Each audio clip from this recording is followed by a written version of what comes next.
Getting second citizenship in a European Union member country can open up a whole new world of opportunities, and yet it is not without its potential challenges. Today, I'm going to walk you through the pros and cons of getting an EU passport in 2026 and tell you who should be focused on getting one and who should steer clear.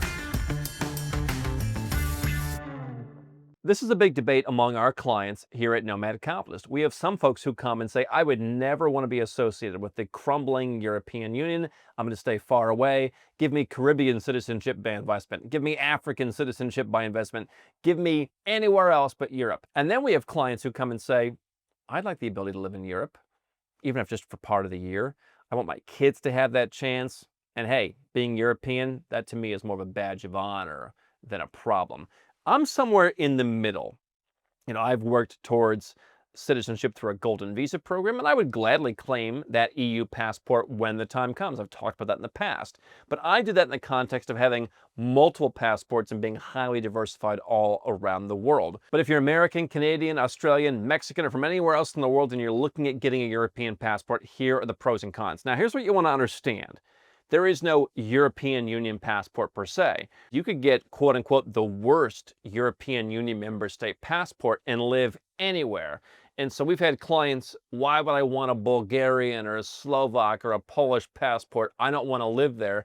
Well, you get it because it opens up the whole rest of the block. And so that's the biggest pro of a European Union member state passport. Live, work, study absolutely anywhere that you want. And that comes with a number of benefits. A lot of our clients are looking for high quality education for their kids. And so you've got that in Europe. You've got much more affordable universities than you would find in, let's say, the United States. Even more affordable for you if you are European. And so you have that special access. You want to get a job there? Well, you can get a job anywhere in any of the European Union countries. That may not be a great benefit for Americans because the US is the one country where pretty much any US state you live in, salaries are higher than what you'd find in Europe. But if you get that Polish passport, Poland's heading in the right direction. They're really increasing their economy. But if you'd rather go and work in France, you can do that if, let's say, there's more demand for your career in France. You can start a business anywhere in Europe, or you can simply live there and start your business somewhere else. You can also take advantage of Europe's numerous tax incentive programs. And so I'm going to talk about a number of the pros and cons around taxes and some of the confusion that often exists there. Let's say you get that Polish passport by Ancestry and you want to move to Greece. Greece has a special lump sum tax program where you're going to pay a rather limited amount of tax no matter how much money you earn. And so even though Greece is not known as a low tax country, they have rolled out the red carpet for a certain number of years, the same way that Italy has, for example, to where you come and live there and you get a very favorable tax deal because they'd rather have something than nothing. A concept that countries like the United States, Canada, and Australia have really yet to figure out. Of course, European passports are some of the best for travel. We say that every year on our Nomad Passport Index. The top 10 is widely populated by European passports.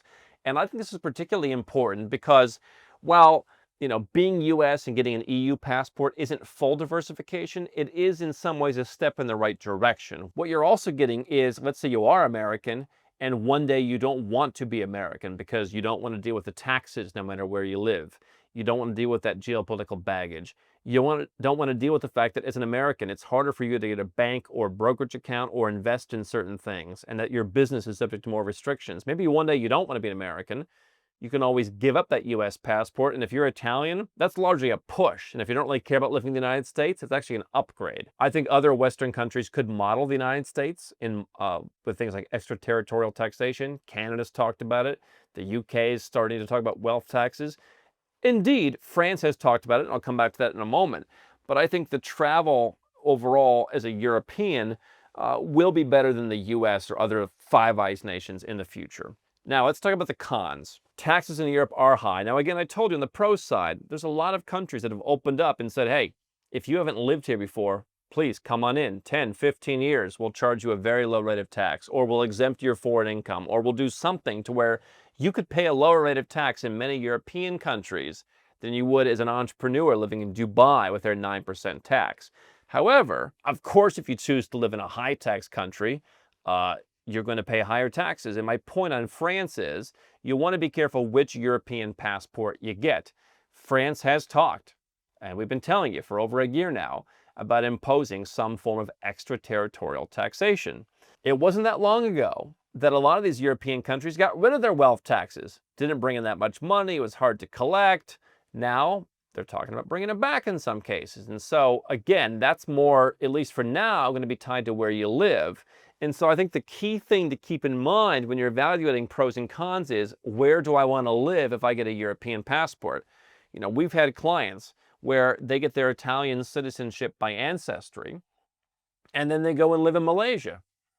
You're not really going to be subject to the high taxes there unless Italy decides to tax you no matter where you live. And that's probably not happening anytime soon. Again, France has talked about it. The UK has talked about it. Obviously not a European Union state anymore. And so being a nomad capitalist, go where you're treated best, having that European passport for yourself and your family, but choosing to live in low-tax Malaysia, to live in tax-exempt Uruguay, to live even in Eastern Europe. I mean, that could be a great way to go, and having a very strong passport, having the ability to go back somewhere with a very high standard of life anytime you want, if you decide that's worth it, having the ability to move within the bloc, not a bad thing to have, but you do have to be aware of increasing Brussels overreach. That's one of the cons. What are they going to encourage their countries to do? If it's not citizenship-based taxation, I don't know that that's happening anytime soon, but it is some worry. Again, probably more of a worry in the states that are really falling apart.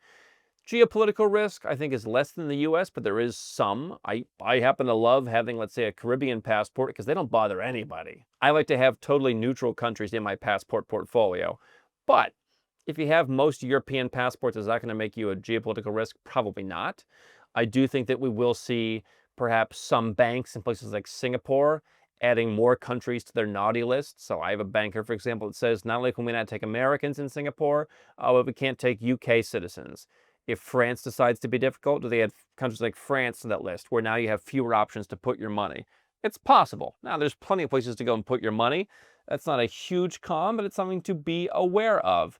The big one that we see with families is you are seeing more countries in Europe talk about military obligations and forced military service. And so if you have someone in your family who is or will be of military service age, that is a consideration to read.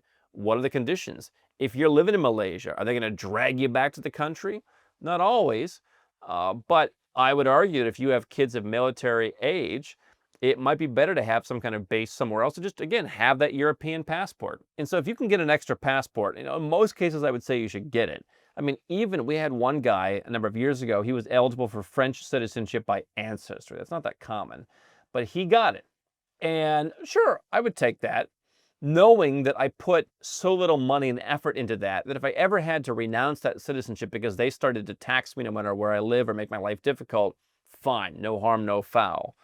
But I think it's that kind of country that I would avoid. Listen, if I could get British citizenship, I would. And we had a client not that long ago, he was going to get naturalized in the UK. I've met numerous people, they've lived in the UK for a long time. Hey, did you get your UK passport? If not, why not? Like, get it, it's free at this point, right? But, you know, Germany, Belgium, France, UK, these are countries that are talking about making expats' lives difficult.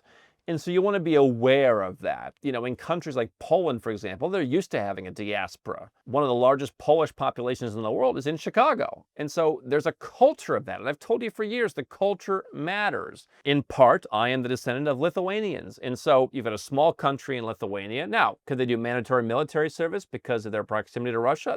I'd be more worried about that. I'm not worried about them taxing me if I don't live there. And so I'd be much more interested in getting a passport in one of those, let's say, Central European countries where they are more pro-business. A country like Poland, where they are heading in the right direction. They're going to outpace the UK in terms of wages.